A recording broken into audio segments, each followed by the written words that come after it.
It happens in the dark, not in theory, in numbers.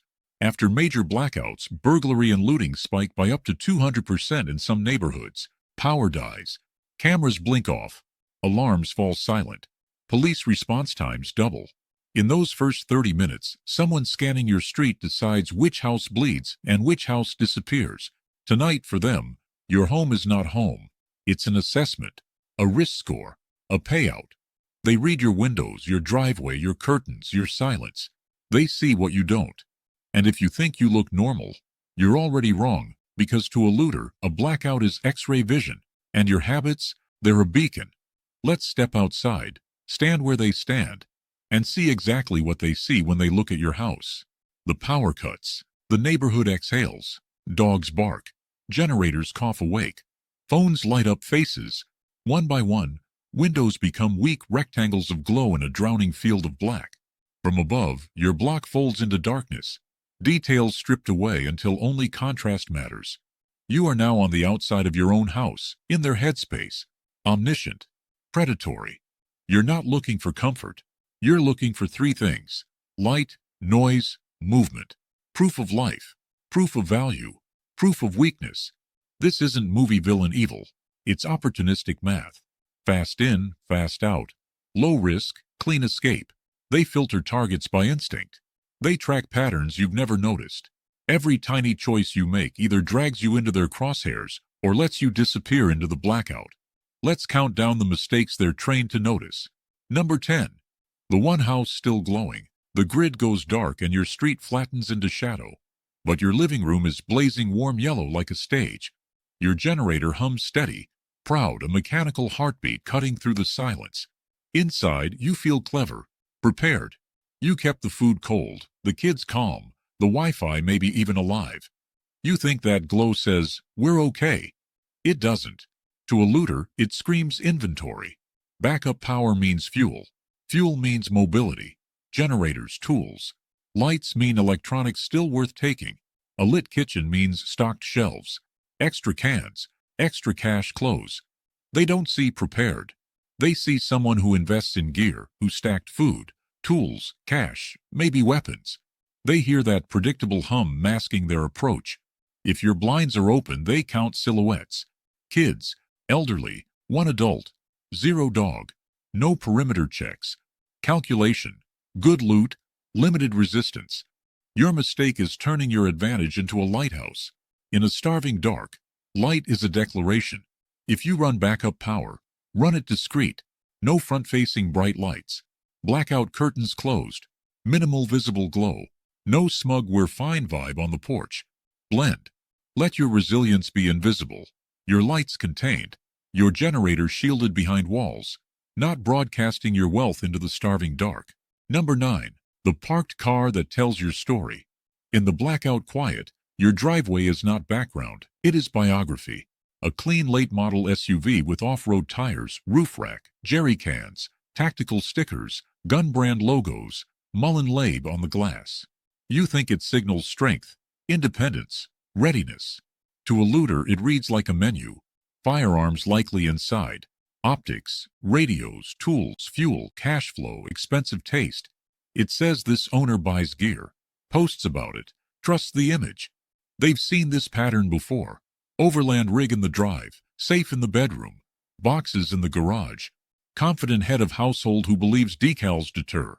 Maybe for amateurs. For someone hungry, it's a shortcut to high-value property. They also scan the opposite extreme. The dust-covered sedan that hasn't moved in days, or the chronically empty driveway. That whispers no one home. Easy entry, no schedule. Both ends are signals. Both give away more than you think. Your mistake is letting your vehicle speak louder than your common sense. Storing visible gear in back. Advertising ideology and inventory in reflective vinyl. In a blackout, those clues work long before anyone touches your door. Correct it before the lights go out. Strip tactical branding. Bring obvious equipment inside. Park close or in the garage. In crisis, your car should be unremarkable. A shell, not a billboard. You want them unsure, second-guessing, already sliding their gaze past your story. Number 8. Windows that broadcast your life. When the power dies, glass becomes screen. Those soft glows you think are cozy are intel projectors for anyone standing still long enough to watch. Uncovered windows, flimsy shears, blinds left half open turn your living room into a briefing room. A looter doesn't need night vision to read you. They're counting shapes. One tall, two small. No broad shoulders, no visible dog. No one doing deliberate checks. They're gauging age, strength, caution, nerves.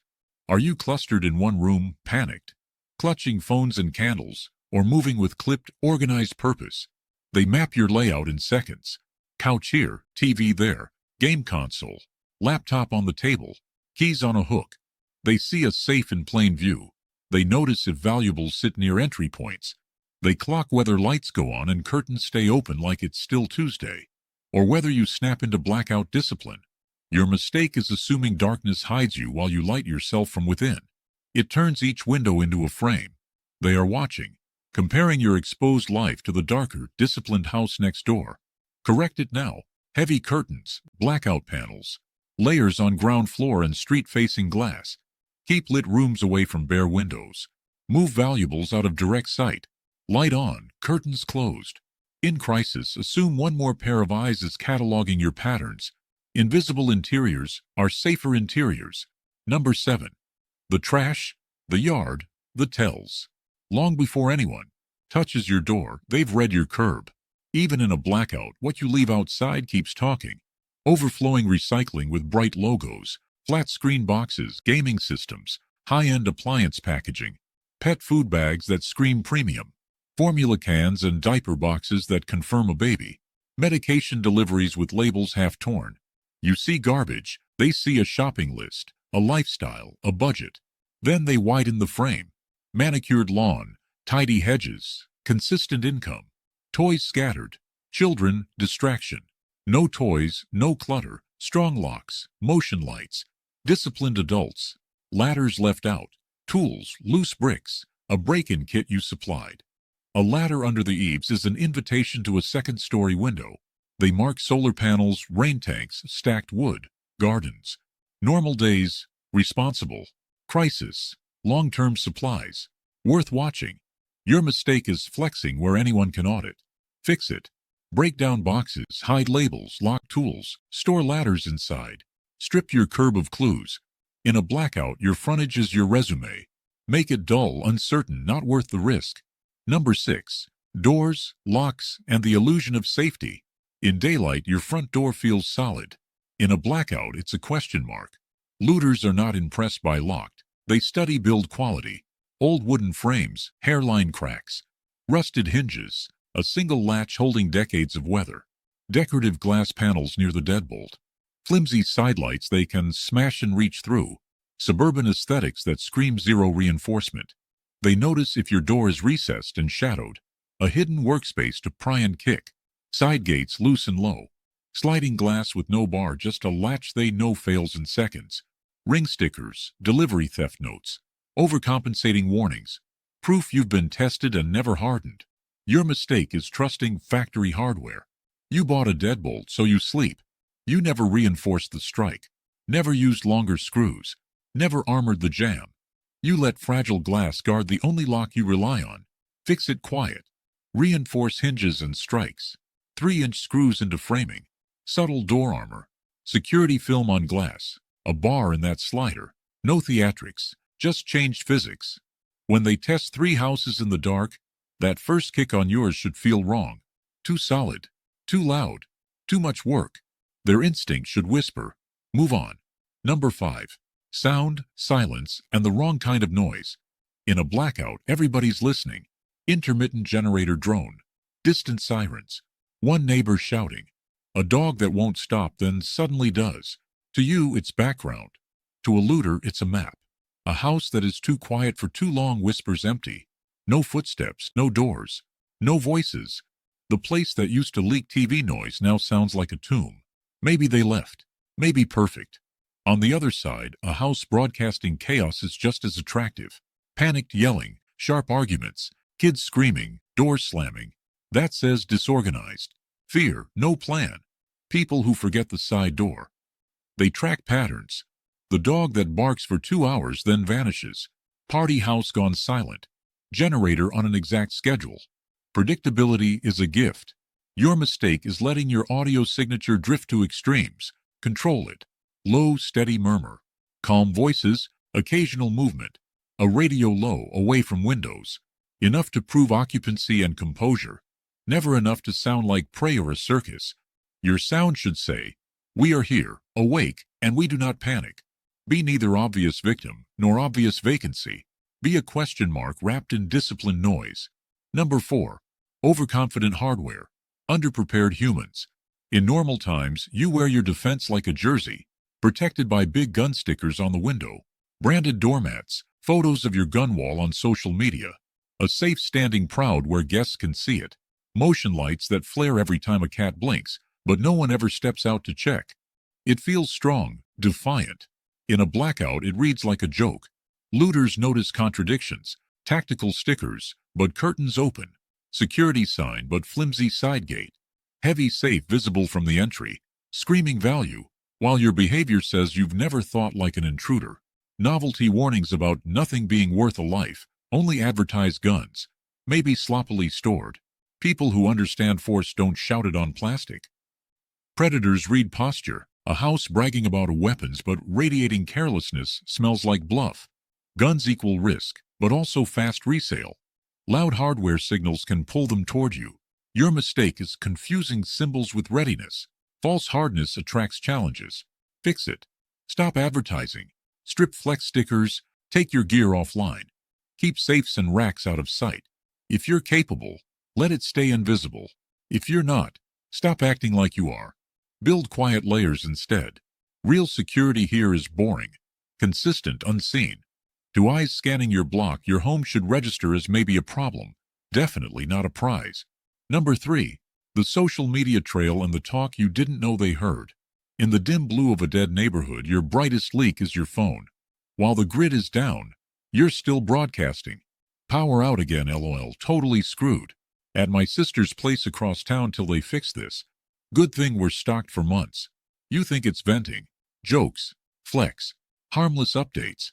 You forget who else is listening. Looters don't need Hollywood hacking. Most are local. 3 streets over. Behind you at the store. They recognize your car, your hoodie, your kid's school logo. They see public posts, your partner's story from the porch, your kids' TikToks in front of your house numbers. They overhear you brag about guns, the generator, 3 months of food. In normal times, that's bad privacy. In a blackout, it's a targeting package. We're out of town. Hope the freezer survives means empty house. We're ready for anything. Plus visible gear plus that rig means fuel, ammo, cash, power. Worth a visit. Your mistake is announcing you're gone, scared, or loaded. You hand strangers a schedule and inventory. Correct it. When the grid goes black, your footprint goes dark. No location tags, no bug outposts, no supply flex. Teach your household. No shots of the house or street. In crisis, operational security is basic survival. The safest house is the one they can't quite read. The feed that goes quiet. No drama. No clues. The house they can't verify is usually the one they skip. Number 2. The neighborhood ecosystem you created without knowing. When the lights go out, your house is no longer judged alone. It lives in context. A looter drifting down your street reads the whole block like a map. One porch crowded, loud, careless. One house erupting in arguments. One property dark. Blinds clamped. No movement, no history. And one place where people move steady, trading flashlights and updates.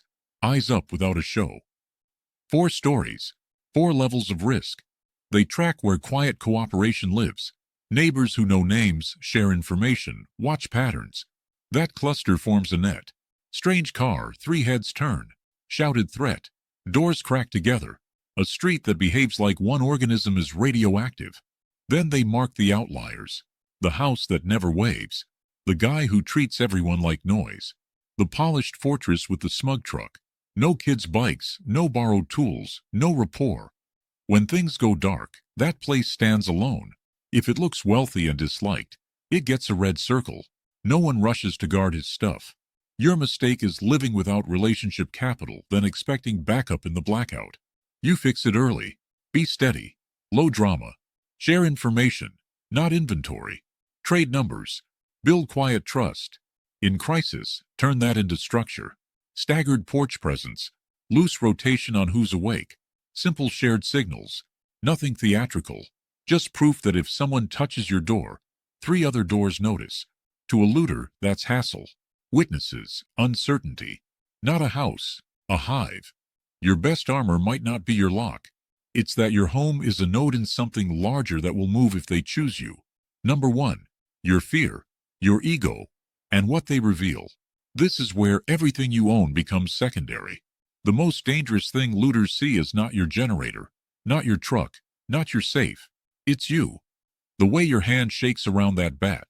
The way your eyes keep slicing toward the window. The way your voice jumps when you say it's fine.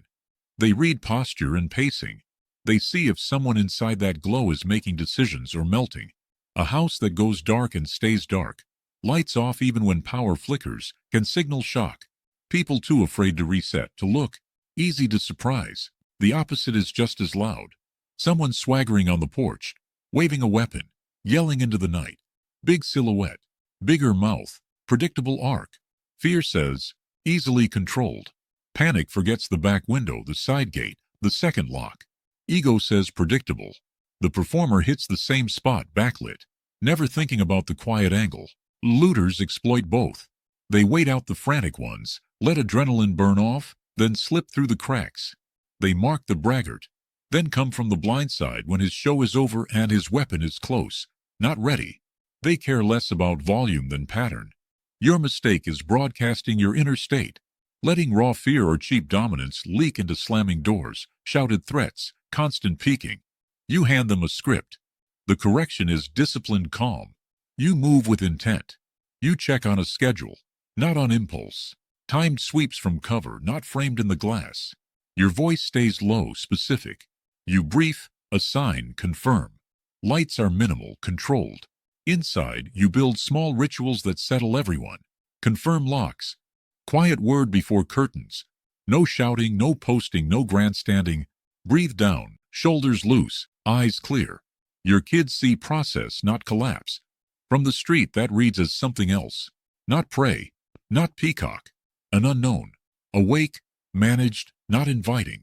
In a blackout, survival is a mental stance first. It radiates through timing, tone, stillness, restraint. The best houses send one silent message. This place notices things. This place won't panic. This place will cost you. You can't stop the blackout. You can't switch off hunger, panic, or greed. But you can control what your house whispers when everything else goes silent. Looters live on fast reads. They scan light, cars, windows, trash, locks, noise, posts, neighbors, posture. They hunt stories. The rich show-off, the frozen victim, the stocked loudmouth, the lonely fortress no one will miss. Your advantage is to deny them a story. No bragging, no broadcasting, no obvious wealth, no sloppy fear. Present but muted. Prepared but not glowing. Connected but visually forgettable. In the end, survival isn't about being the strongest signal on the street. It's about being the wrong choice. The house that doesn't fit their script. Real power in the dark is not domination, it's invisibility. Write your home that way now before someone else writes it for you when the grid fails.